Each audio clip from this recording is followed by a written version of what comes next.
এই যেটা হলো স্কুলের এরিয়া।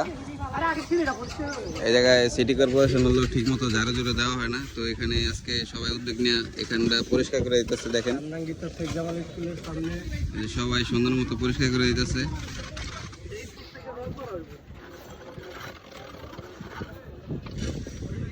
সবাই সবাই নিজ দায়িত্বে এগুলা পরিষ্কার করে দিতেছে। আর এরা হলো এই যে এখানে যারা ফুটপাতে যারা দোকান করে, ঠিক আছে, তারাই।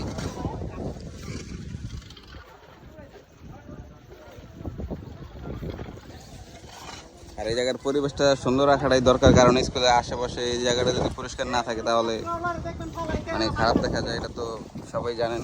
তারপর আমরা সবাই ফুটপাতে যারা দোকানদারি করে তারা সবাই এখানটা পরিষ্কার করে দিতেছে। আসলে পয় পরিষ্কার হলো একটা ইমানের অঙ্গ, আর সবাই পয় পরিষ্কার থাকবেন। আর এখানে কিছু দোকান আছিল, ওই দোকানগুলো সব ক্লিয়ার করে দিছে। যে এই সাইডটা এরিয়া স্কুলের গেটের সামনে দোকানগুলো রাখতো, তো এই দোকানগুলো সরাই দিছে।